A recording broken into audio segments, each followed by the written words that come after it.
In the Middle Ages, parchment was used to make the pages of books. Parchment was made from the skins of animals. The transition from a fresh skin to a surface suitable for writing was a slow and laborious process. The result was parchment, a smooth and durable material that could last over 1,000 years. Before parchment could be written on, it had to be specially prepared. First, the parchment was rubbed with pumice powder and then dusted with a sticky powder. These steps made the surface receptive to inks and colors. The whole finished skin was then cut down to the size of the pages needed for a particular book. The vibrant illuminations in a medieval manuscript often overshadow the words on the page, yet the writing of the script was as important as the painting of the images. The tools of a scribe, the person who copied the text onto the page, were simple.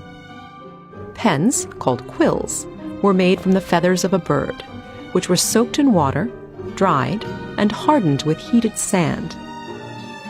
The scribe carved the quill to a rough point, cut a slit to draw ink down, then trimmed the point to the proper width. Scribes made ink from a variety of materials. Gallnuts, growths found on oak trees, were often used to create a dark black ink. Black ink was also made by dissolving a common carbon substance. Medieval scribes and their patrons prized a regular and elegant script. If a scribe made an error, he would scratch it out with a penknife. An illuminator decorated the pages of a manuscript using paint and precious metals. He began only after a scribe had finished copying the text. Thin sheets of precious metals, like gold leaf, were always applied first. Once the gum base dried, the moisture in the illuminator's breath was enough to make the small piece of gold leaf stick to the page. Then the illuminator brushed away the excess. Each color was made from a vegetable dye or a mineral substance ground up and dissolved in liquid. Once the illuminator applied black outlines and delicate white highlights to the figures and vines, the illumination was finished.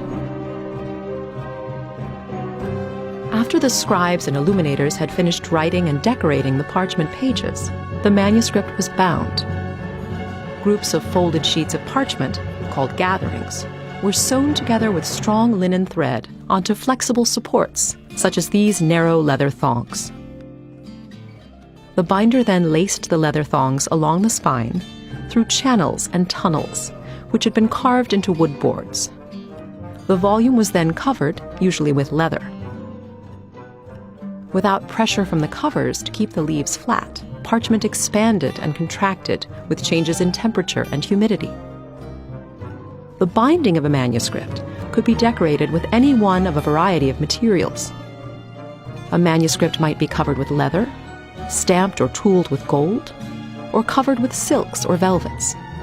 The most elaborate bindings received sculpted decoration made from precious metals. The materials of the binding depended on the wealth of the patron, the type of manuscript, and its intended use.